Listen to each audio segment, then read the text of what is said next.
pare era metge, el meu pare és el que em va fer estimar la meva professió, no? L'estimar la medicina. Per mi ha sigut el meu amic, el meu pare, el meu referent, mi tòtem, la persona més important de la meva vida.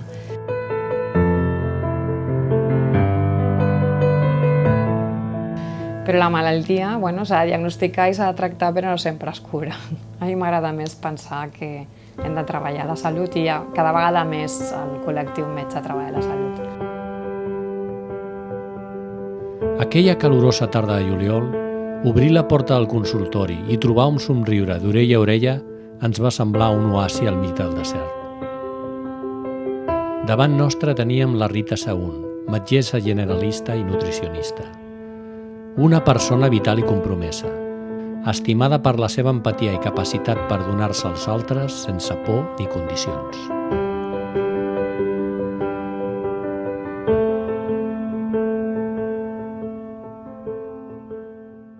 Qui és la Rita? Està. Molt bé. Està. Jo presente. No, yo presente. Una zamboyana. Una zamboyana. De 48 años. Sí. Amb 25 anys d'experiència en medicina i 12 anys d'experiència com a mare, que ja és. Que Déu-n'hi-do, no? Que Déu-n'hi-do, exacte. Sí, sí. La Rita és una persona molt tímida, ho notes, no? Por cómo me muevo. Molt tímida, no? Molt tímida. Sí, sí, molt agraïda de la vida i molt valenta i molt forta. Perfecte. Si t'haguessis de definir amb... Va, et deixaré 3 paraules. Va, fàcil. M'ho has posat molt fàcil. Mare, metgessa i zamboyana. I per aquest ordre? Ah, sí? Sí. Mare, metgessa i zamboyana. Sí, sí. Tenies clar que voldries ser mare? Tenia clar sempre. Sempre ho tinc clar que volia ser mare. Sí, no? Sí, sí. Lo de zamboyana va ser va ser perquè me tocó i estic encantada. I lo de metge ho vaig decidir quan era molt jove. Era molt jove. Sí. Com recordes la teva infantesa? Bueno, malauradament, no? El que més recorda la infantesa sempre són les coses dolentes, que això és lo trist, no? Però jo tinc la sort d'haver viscut coses molt bones al costat dels meus pares, vale? I després moltes de dolentes, que són les que han fet que sigui qui sóc ara. Podies escollir Bellvitge o...? Jo vaig estudiar a la Universitat de Barcelona i tens la possibilitat d'anar al clínic o d'anar a Bellvitge. Bellvitge en aquella època era molt dur. Molt dur perquè fins que hi vam arribar nosaltres ja anava l'elit de la medicina. Només podien escollir Bellvitges que tenien les notes més altes. Nosaltres no vam anar per notes altes, vam anar per proximitat, però se'ns va demanar el mateix, amb la qual cosa va ser molt dur, però bé, molt bé. Si de fet ets en el fons a posteriori, vist en retrospectiva, dius gràcies, perquè van ser molt més. Clar. És així. És així. Tot s'ha de ser la part positiva i la seva part negativa. M'agrada pintar, però fa molt temps que no ho puc fer. Sí. M'agrada molt, i no és que, no ho dic per dir, m'agrada molt aprendre, és una cosa que m'ha agradat sempre, i això afortunadament ho faig constantment. M'agrada molt caminar, i tinc la sort de viure on visc i de poder-ho fer. Clar, tenim la muntanya aquí al costat. La muntanya i el riu, som uns privilegiats, i això sí que ho faig. Però altres hobbies els tinc, i també m'agrada quedar amb els amics, que també és un hobby avui en dia, perquè quedas con los amigos. Amb la vida que portem, poder quedar amb amics ja... Sí, i que també, això també tinc possibilitats de fer-ho i menys mal, perquè si no, no sobreviviríamos. Sí. Si hagués d'anomenar 3 persones importants a la teva vida... El meu pare... Sí. El meu pare, que era metge aquí a Sant Boi de Llobregat, era una persona molt estimada. I, de fet, els seus veïns i els seus clients de Cans Blancs van demanar que posessin el seu nom a una plaça, la plaça que hi ha davant de l'ambulatori. I això et demostra el que se l'estimava. I per mi ha sigut el meu amic, el meu pare, el meu referent, mi tòtem, la persona més important de la meva vida. Després hi ha la meva filla, la meva filla Rita, que la meva filla va néixer molt greu de salut. Sí, i està molt bé ara, afortunadament. Què li va passar? Va néixer amb una atresia d'esòfag i tu diràs, i això què és, no? Sí, tu anava a dir, però ja que m'ho preguntes...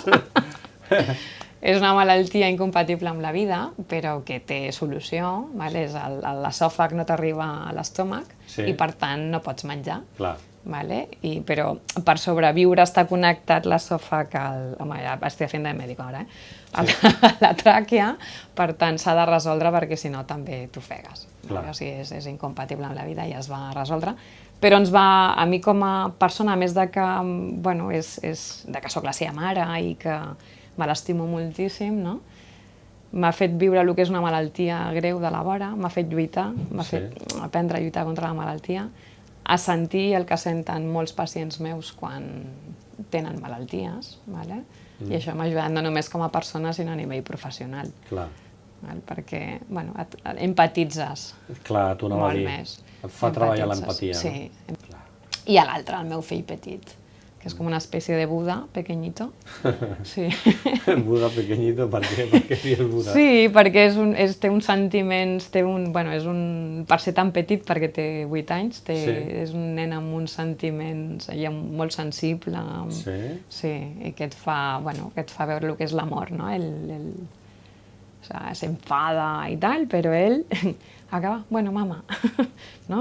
O sempre busca la pacificació amb tot, hi ha una controvèrsia, hi ha un conflicte, bueno, mama, ell, saps? Per ser tan petit crida l'atenció que... I et marca molt perquè, bueno, veus el que és l'amor incondicional. I tant. Em preguntes què és la malaltia perquè soc metge, vale? Però jo com a metge m'estimo més parlar de salut. De salut. Sí. La malaltia és quan hi ha una causa que et provoca una alteració fisiològica, que t'ocasiona una sèrie de símptomes i signes i tal, et fa patir moltíssim i de vegades es resol i de vegades no es resol. Això seria la malaltia, no? Però la malaltia s'ha de diagnosticar i s'ha de tractar, però no sempre es cura.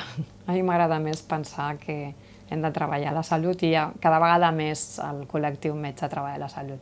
Que la salut és l'absència de malaltia, però també és el benestar social, el benestar físic, el benestar emocional. O sigui, hem d'anar a buscar... Treballar més la previsió, no? Sí, s'ha de prevenir més que curar. I aleshores tu dius que és la malaltia, una putada. Una putada. Sí, que afortunadament estem en el segle XXI i cada vegada resol més, però sobretot hem de ser conscients que el que hem de treballar és la salut. Podem lluitar contra les malalties per vies naturals? Sí, podem ajudar-nos.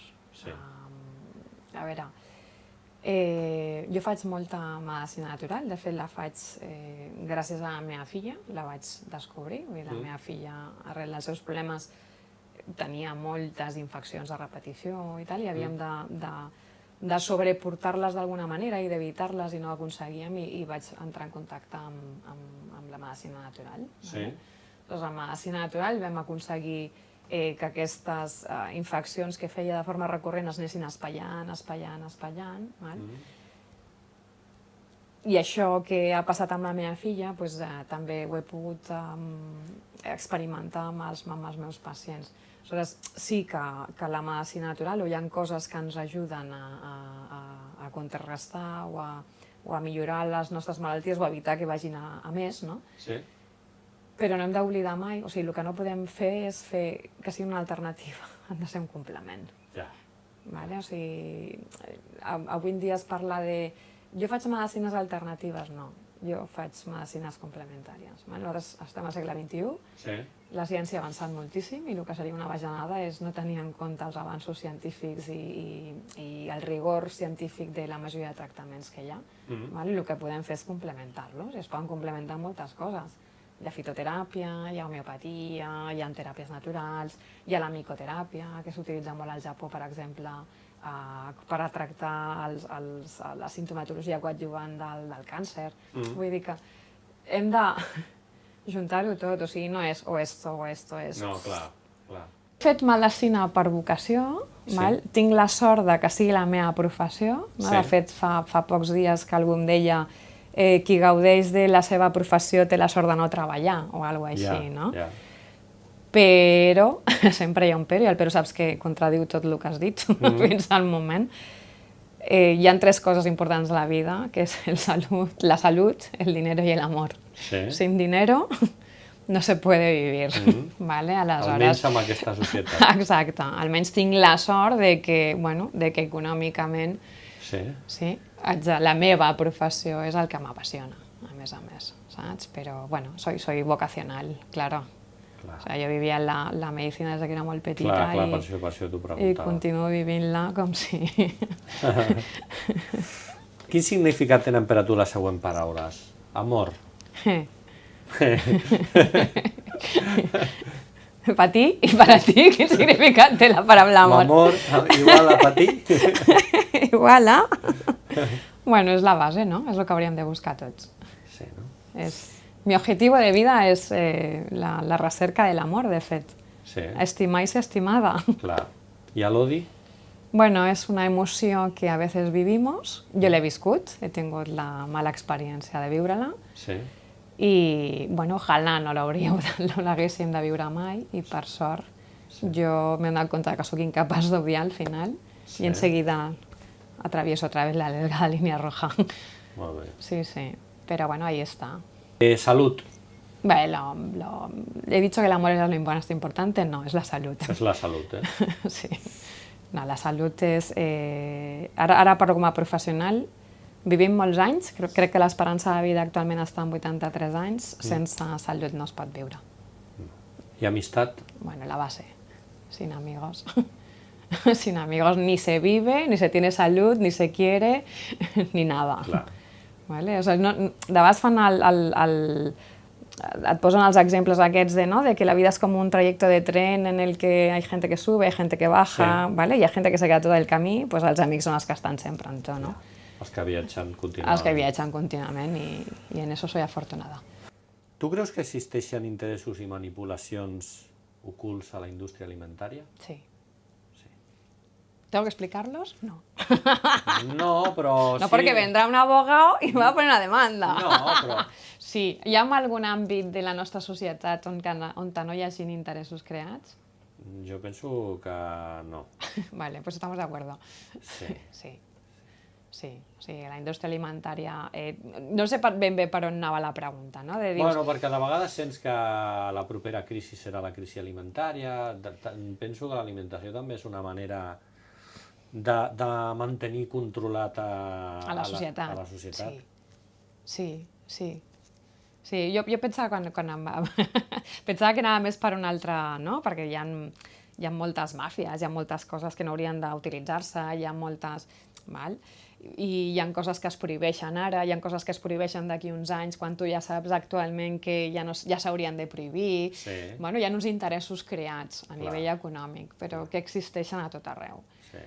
I que, evidentment, ens controlen a través de l'alimentació, també. També. Sí, però com todo.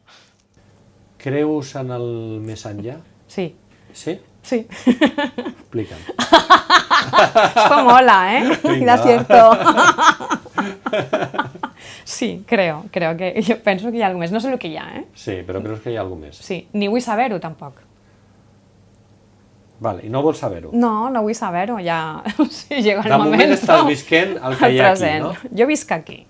Perfecte. I, a veure, hi ha molta gent que parla de les reencarnacions, de que vives una vida paral·lela en un plano no sé què, ¿vale? A mi m'és igual. Sí. Jo el que sé és el que sé, i el que sé és que la vida, no? Vas per la vida i van passant coses i dius, ui, ¿no? O que quieres ver a no sé quién y de pronto aparece, o el... Sí. ¿Vale? Són aquestes causalitats... Sí. Que dius que no pot ser que siguin normals, ni racionals, ni tal, i per tant crec que algo hay, no sé lo que és. De quina manera creus que ha d'afrontar l'ésser humà el seu pas per la vida? Lluitant. Lluitant, sí. Sí, ara hi havia una frase molt xula que la vaig... ¿Cómo era? Ahora no me recordaré. Hazlo. Y si tienes miedo, hazlo con miedo. ¿Vale? Pero hazlo. ¿Vale? O sigui, s'ha de lluitar i s'ha de fer. Si no fas, no aprens. Si no fas, no estimes. Si no fas, no tens salut. Si no... S'ha de lluitar per tot. Si ens haguessis de donar un consell als nostres lectors, quin seria el teu consell? Que visquin. Que visquin. Però que visquin de veritat.